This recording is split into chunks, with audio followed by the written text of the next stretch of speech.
Matt Yasa here with a quick video on cadmium colors.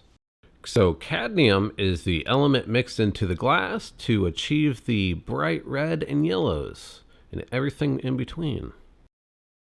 It has a very low melting point, so you have to be extra careful with it. You want to heat it up and work it a little bit slower, so it's a good idea to hold it a little bit farther back in the flame where it's cooler. But to add a little bit of extra protection, I'm going to encase it in some clear glass. You want to start off by warming your cadmium rod, not quite to molten where it'll begin to lose stability, but just a little bit below that. And then I'll put a great deal of heat into the clear rod and begin to swipe it down along the colored rod.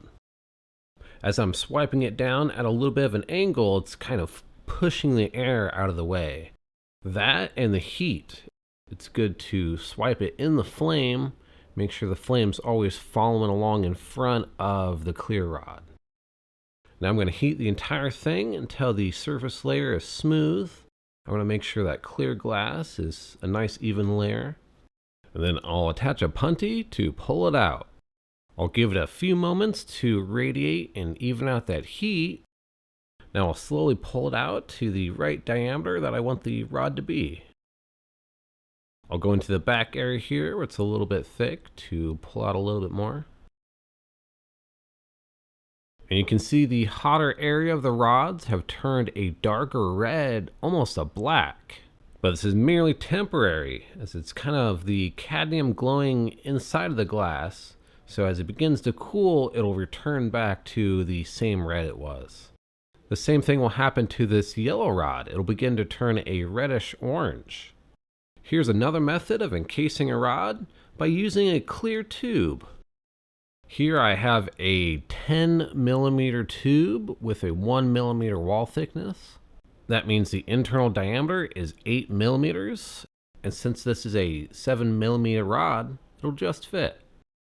But now for the actual encasement process. As the clear glass begins to condense onto the color, it begins to squish all the air out of the tube. It's very important to start down at the end and work my way back up the rod. And now encasing your colors like this should work well for most projects, especially for clear glass applications, as that protective layer will melt into the clear and become transparent. And now that both my red and yellow rods are complete, I'm going to allow them to cool on the bench. Being a thinner diameter rod, it'll cool a little bit easier. It won't build as much stress as it cools. But I'm still going to warm it up carefully in the next video, so make sure to come back and check out what I make on the Matt Yasa channel.